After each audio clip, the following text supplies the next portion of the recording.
Muy buenas tardes. En este video voy a tratar el tema de los delitos de lesa humanidad cometidos por las Fuerzas Armadas Revolucionarias de Colombia, FARC, en consonancia con la Corte Internacional de Justicia y el componente jurídico internacional. Comencemos por decir que las Fuerzas Armadas Revolucionarias de Colombia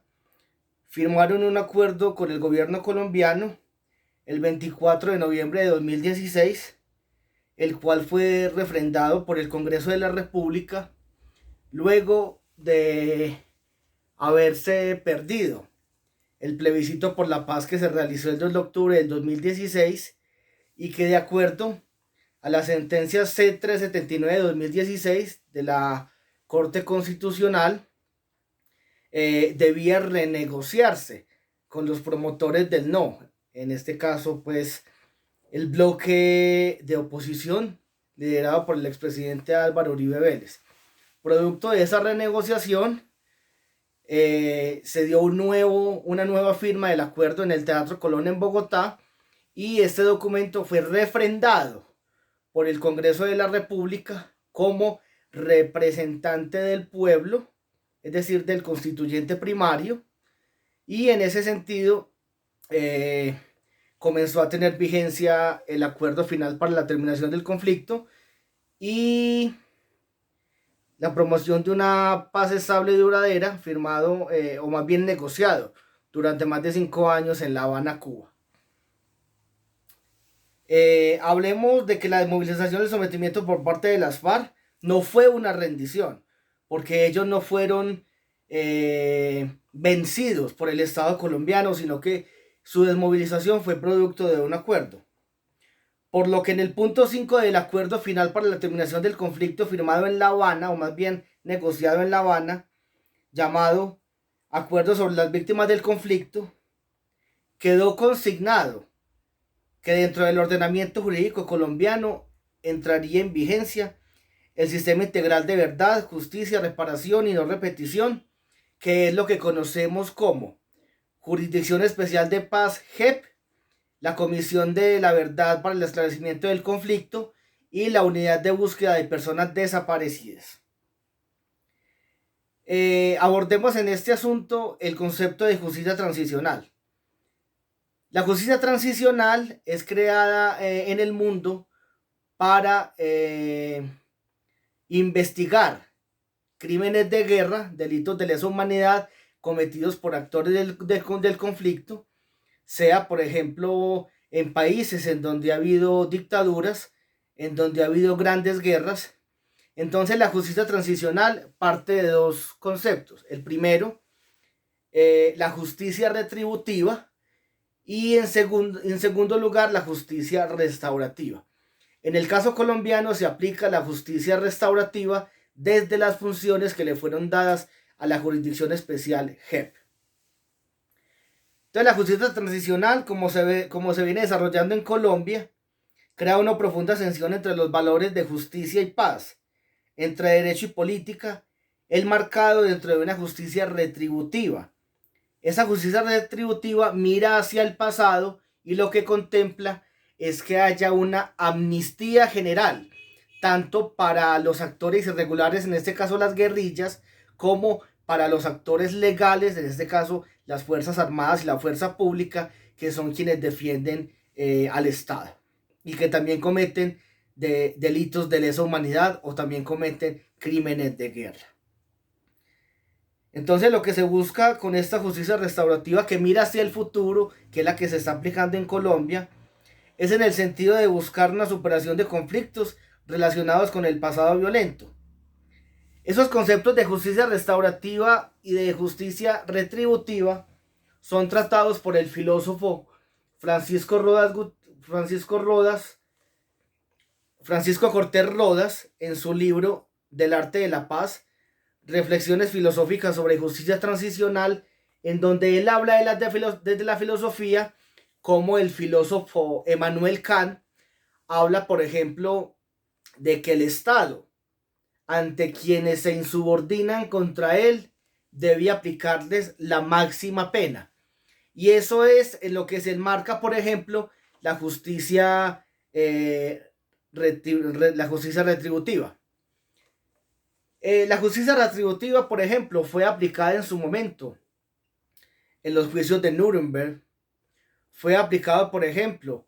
en Sudáfrica o en algunos otros países en donde se crearon tribunales de juzgamiento. También, por ejemplo, en el caso del general Eichmann, el alemán que fue juzgado en Israel y que participó en el genocidio del pueblo judío. A él, por ejemplo, se le inició un juicio en donde simplemente se le juzgó y se le impuso una pena que fue la pena de la horca, pero ahí se aplicó la justicia retributiva, que es la máxima pena por los delitos cometidos. En el caso de Colombia, por ejemplo, algunos críticos del proceso de paz y de la justicia transicional han hablado de que en este caso las FARC son quienes deben tener las mayores penas por los hechos cometidos. Eso es algo que entra en contradicción con el tema de la justicia transicional desde el ámbito de la justicia restaurativa. Cuando lo que se busca con la justicia restaurativa es que al aplicar los conceptos de la justicia transicional, o más bien los principios de la justicia transicional, como son verdad, justicia, reparación y garantías de no repetición, es que quienes cometieron los hechos cuenten la verdad a las víctimas, reconozcan los hechos y en cierta medida hagan una reparación de esos hechos. Es en ese sentido de que ellos no deben recibir unas máximas penas, sino que en la medida de que confiesen los hechos, se les imponen unas penas que también ayuden a un asunto de reconciliación nacional. También hace parte del acuerdo de que las personas que se sometan a la JEP que no cuenten la verdad, la JEP debe condenarlos, por ejemplo, a 8 años de prisión.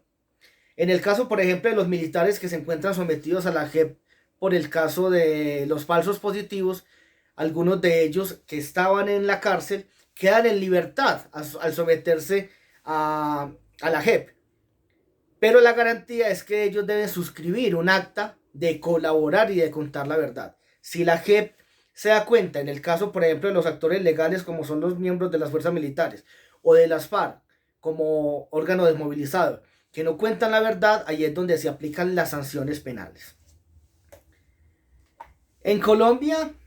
la JEP se encuentra aplicando la justicia retributiva, la justicia restaurativa, la cual se encuentra fundada dentro de los principios de verdad, justicia, reparación y garantías de no repetición. En el enfoque de la justicia retributiva se afirma, de acuerdo al filósofo Francisco Cortés Rodas, que quien comete un crimen debe ser tratado como un criminal y privado por un tiempo prudencial de la libertad y la comunicación con los otros seres humanos, de acuerdo con la gravedad de las faltas cometidas. Por ejemplo, si las FARC se sometieron al Estado, que no lo rindió, como ya mencioné anteriormente, sino que llegaron a un acuerdo con ellos argumentan de que no hay unas condiciones para ellos pasar toda su vida en la cárcel cuando no fueron rendidos, sino que llegaron a un acuerdo. El sistema integral de justicia transicional en Colombia parte del principio del reconocimiento de las víctimas como ciudadanos de derechos, del reconocimiento que debe existir de una verdad plena sobre lo ocurrido, del principio de responsabilidad por parte de todos los actores que participaron en el conflicto y un asunto de confesión o de reconocimiento de hechos que se encuentran enmarcados dentro del derecho internacional humanitario DIH. Dentro del componente de justicia transicional quedó consignado que el delito de rebelión, que es el principal delito que cometieron la base de las FARC, es un delito amnistiable, es decir, es un delito perdonado, porque desde el derecho penal italiano y en el caso colombiano, el constitucionalista y el magistrado de la Corte Constitucional, Carlos Gaviria Díaz, expuso en diferentes sentencias de que quien se subordina contra el Estado para buscar un fin o el desarrollo de un fin está enmarcado dentro del delito político que es considerado en el derecho penal el delito de rebelión. Es un delito que ya se encuentra proscrito dentro del ordenamiento jurídico colombiano. Entonces, en ese sentido, se habla, por ejemplo, de que delitos conexos para el desarrollo del delito de rebelión, como es el caso del narcotráfico, también debe ser amnistiado. ¿Por qué debe ser amnistiado? Porque para el desarrollo de la rebelión fue necesario que las FARC, por ejemplo, participaran en actividades de narcotráfico para el sostenimiento de la guerra y para el sostenimiento de sus tropas, por ejemplo. En palabras del acuerdo, como consecuencia del reconocimiento del delito político y de conformidad con el derecho internacional humanitario, a la finalización de las hostilidades del Estado colombiano otorgará una amnistía más amplia de lo posible. Lo único que queda prohibido dentro del ordenamiento jurídico colombiano, de los conceptos de justicia transicional, del derecho internacional humanitario, del Estatuto de Roma, que es sobre el cual se encuentra estatuido la Corte Penal Internacional, son los delitos de lesa humanidad. En Colombia, los opositores al proceso de paz consideran que si los guerrilleros son juzgados en términos del acuerdo firmado entre el gobierno y las FARC, será prácticamente imposible que se cumplan sus obligaciones vinculantes, conforme al derecho penal internacional, asegurando que la justicia por delitos de lesa humanidad y crímenes de guerra no se está cumpliendo. En el caso del derecho penal contemporáneo, es una utopía aplicar la justicia retributiva, como ya mencioné, que es aplicar las mayores sanciones de acuerdo al delito cometido, toda vez que se presentan situaciones en las cuales hay una imposibilidad total o parcial en el castigo retributivo, cuando no se puede sancionar a todos los responsables. En el caso de las FARC, que fueron aproximadamente 6.500 desmovilizados en armas y 7.500 personas consideradas como milicianos, en el caso de la justicia retributiva debería particularizarse la sanción a cada uno de ellos y probárseles los hechos en los cuales tuvieron participación. En el caso de la justicia transicional en Colombia, como quedó definido en el acuerdo firmado en La Habana, se aplica el concepto de responsabilidad de mando. Recordemos que las FARC tenía un secretariado y además tenía unos comandantes de bloques. Son ellos quienes asumen los hechos cometidos por todos los hombres que estaban a su cargo. Es el caso de Timoleón Jiménez, alias Timochenko, Pastor Alape, Pablo Catatumbo, y algunos otros ex jefes FARC que se encuentran sometidos a la JEP. Ellos asumen la responsabilidad de mando de lo que cometieron los hombres que estaban a su cargo. Entonces tenemos, por ejemplo, que mucho se ha discutido en cuanto a la amnistía general que debió habérsele dado a las FARC, la cual era asimilable también a los miembros del Ejército Nacional. Es decir, lo que se ha llamado perdón y olvido. Para ejemplificar este caso, vámonos, por ejemplo, a los crímenes cometidos durante la dictadura del general Franco en España. En España se aplicó una ley de perdón y olvido en donde no se investigaban a los hombres que participaron, por ejemplo, en la guerra civil, ni a quienes defendieron a la dictadura y que cometieron miles de hechos de tortura, de asesinato y desapariciones. Eso se ha venido con los años reevaluando y algunos jueces se han atrevido a investigar esos hechos para determinar qué fue lo que sucedió con la dictadura de Franco. Lo mismo, por ejemplo, en Argentina con la dictadura del general Videla y también en algunos otros países en donde hubo dictaduras o en donde hubo guerras se ha tratado de aplicar el tema del perdón y olvido. Con la entrada en vigencia en el año de 1998 del Estatuto de Roma, esto queda prohibido y todos estos delitos de lesa humanidad y crímenes de guerra deben investigarse dentro del ordenamiento jurídico del país, o en caso de que no lo hagan, entraría a tener competencia la Corte Penal Internacional en desarrollo del Estatuto de Roma. El numeral 25 del componente de la Jurisdicción Especial de Paz del punto 5 del acuerdo quedó definido, comillas: hay delitos que no son amnistiables ni indultables y que no se permite amnistiar los crímenes de lesa humanidad ni otros crímenes definidos en el Estatuto de Roma. Con esto queda desmontada la teoría de muchos de los opositores al acuerdo de paz, de que hablan de que a las FARC se les van a perdonar todos los delitos. Este concepto de la justicia transicional tiene sus orígenes, por ejemplo, en las instituciones que emergieron luego de la Segunda Guerra Mundial, planteando un reordenamiento del sistema westphaliano de los estados mediante limitaciones al principio de soberanía. Es por eso que se crea la Corte Interamericana de Derechos Humanos, en donde la mayoría de países latinoamericanos suscribieron la Convención Interamericana de Derechos Humanos y están regidos por esa convención y lo integran a su ordenamiento jurídico interno a través de lo que conocemos como el bloque de constitucionalidad. Se crea también la Corte Penal Internacional, CPI, y la jurisdicción universal mediante terceros estados. En este sentido, con la entrada en vigor del Estatuto de Roma de la Corte Penal Internacional en julio del 1998, esto significó que la humanidad daba un paso significativo en la defensa de los derechos humanos y la protección de la dignidad humana por medio del derecho penal.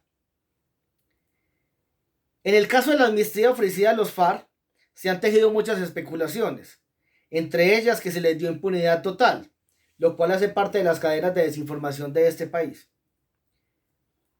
El acuerdo final, en contraste con el Estatuto de Roma, dejó claros cuáles delitos de guerra no son amnistiables. Comillas: no serán objeto de amnistía ni indulto ni de beneficios equivalentes a los delitos de lesa humanidad, entre ellos, y aparecen enumerados: genocidio, graves crímenes de guerra, lo cual está desarrollado en el derecho internacional humanitario, la toma de rehenes o privación grave de la libertad, tortura, ejecuciones extrajudiciales, desaparición forzada, acceso carnal violento, sustracción de menores, desplazamiento forzado y reclutamiento de menores. Está probado por diferentes informes de la Fiscalía, está probado por diferentes informes de organizaciones defensoras de derechos humanos y de varias ONG del país que las FARC cometieron estos hechos. Entonces, la Jurisdicción Especial de Paz, es decir, la JEP, para investigar los hechos cometidos por las FARC durante más de 50 años de existencia, crearon unos macrocasos. El primer macrocaso, conocido como el caso 001, es el caso de los secuestros de las FARC, que ya tiene un informe preliminar que fue aceptado por el concepto de responsabilidad de mando por los principales hombres que hicieron parte del secretariado de las FARC. Ante la JEP, por ejemplo, se investigan aproximadamente 2.456 víctimas de secuestro, de las cuales 256 eran militares. Recordemos, por ejemplo, los sitios de reclusión manejados por el Mono Jojoy, por Jorge Briceño, en donde aparecían, por ejemplo, militares, como si fueran animales. El caso, por ejemplo, de Ingrid Betancourt, Clara Rojas, el coronel Mendieta, John Fran Pinchao, hombres que hicieron parte de las fuerzas militares. Ellos hacen la reclamación ante la JEP y los cabecillas de las FARC deben reconocer que ellos cometieron esos hechos para ser juzgados. En el caso, por ejemplo, de la responsabilidad de mando, para que los comandantes de las FARC que están sometidos ante la JEP respondan por esos hechos, esto debe ir definido de acuerdo a varios criterios. que definen la responsabilidad de mando. El primero de ellos es la posición de la estructura jerárquica, es decir, qué papel cumplía esa persona dentro del secretariado o dentro de la estructura de las FARC. El segundo, cuál fue el procedimiento seguido para nombrar a esa persona dentro de esa estructura. ¿Cuánto tiempo permanecía en el cargo? Por ejemplo, cuando se da el abatimiento de el canciller de las FARC, Raúl Reyes, en Ecuador, él es reemplazado por otro hombre dentro de la estructura del secretariado, ¿cierto? Posteriormente se da la muerte de Manuel Marulanda y Manuel Marulanda es reemplazado por Alfonso Cano, quien es el comandante general de las FARC. Él es asesinado también en un tema de unos bombardeos y es reemplazado por Timoleón Jiménez alias Timochenko. Entonces ahí lo que se debe identificar es cuánto tiempo desde que tomó posesión como comandante general de las FARC hasta que se desmovilizó, cuánto tiempo estuvo como comandante general Timoleón Jiménez alias Timochenko para poder determinar su responsabilidad de mando como máximo responsable de crímenes cometidos por las FARC. Y lo mismo en el caso de los cabecillas. Luego hablamos del número de subordinados de cada uno de estos hombres, en el caso, por ejemplo, de bloques, compañías, cuadrillas, frentes. Las órdenes seguidas por sus subordinados, el reconocimiento efectivo de los subordinados quienes cometieron los crímenes, incluido el conocimiento pleno de el número de hechos, el alcance de los mismos, tiempo, modo, lugar. La autoridad para negociar o celebrar estos planes, el alcance temporal de su control y en caso de que sus superiores hayan sido reconocidos o más bien condenados, que también reconozcan que esas personas que están reconociendo los hechos sí eran parte de dicha estructura. Este tema de la responsabilidad de mando, por ejemplo, fue aplicado en el Tribunal de Camboya, que es uno de los entes de justicia transicional en el mundo que más ha avanzado en la especificación de los criterios para evaluar a quién se le puede asignar la categoría de máximo responsable. El segundo caso o segundo macrocaso de la JEP tiene que ver con la situación del conflicto en los municipios de Tumaco, Ricaurte y Barbacoas, en el departamento de Nariño, sur del país. El caso 3 tiene que ver con las ejecuciones extrajudiciales o mal llamados falsos positivos. En la investigación que realizó la JEP con la información que fue suministrada por la Fiscalía y diferentes organizaciones de derechos humanos, las FARC consolidó un número aproximado de 6.402 hechos de falsos positivos. Estos hechos están siendo imputados, por ejemplo, al general Mario Montoya, uno de los máximos generales que ha tenido el ejército colombiano y que se encuentra sometido a la JEP, a diferentes brigadas, como es la cuarta brigada del ejército en Medellín, como es el caso del batallón Rifles en el Bajo Cauca antioqueño, como es el caso del batallón Granaderos en el oriente antioqueño, la brigada 17 en el municipio de Carepa en Urabá y algunas otras en donde hay unos hechos indiciarios en cuanto a que diferentes militares estuvieron involucrados en hechos de falsos positivos. El cuarto caso tiene que ver con la violencia en Urabá. Recordemos, por ejemplo, una masacre cometida por las FARC en el municipio de Apartadó el 24 de enero del 94 y que es conocida como la masacre de la Chinita, en donde fallecieron aproximadamente 35 personas que al parecer eran integrantes del partido político Esperanza, Paz y Libertad y que se habían desmovilizado de la guerrilla del Ejército Popular de Liberación, EPL. También tenemos el caso 05, que es la situación de conflicto por varios hechos en los municipios del Cauca. Y tenemos, por ejemplo, el macrocaso 006. El macrocaso 006 habla del genocidio de la Unión Patriótica. En mayo del 84, el gobierno de Belisario Betancur firmó con las FARC un acuerdo de una tregua y en donde se le da la posibilidad a las FARC de participar en política a través de la fundación de un partido que se llamó Unión Patriótica. De ese partido Unión Patriótica, por ejemplo, fue representante a la Cámara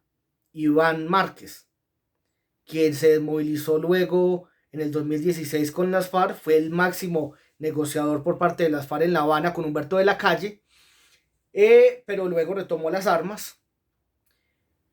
También fue, por ejemplo, senador, el padre del senador Iván Cepeda, y algunas otras personas. Es el caso, por ejemplo, de la actual senadora Aida Bella, quien cuando comenzaron a asesinar militantes de la Unión Patriótica debió exiliarse en el exterior. Aproximadamente de la Unión Patriótica fueron asesinados más de 3.000 personas, entre militantes, concejales, diputados, alcaldes, gobernadores, representantes a la Cámara.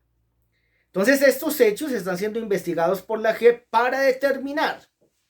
quiénes fueron los perpetradores de este genocidio.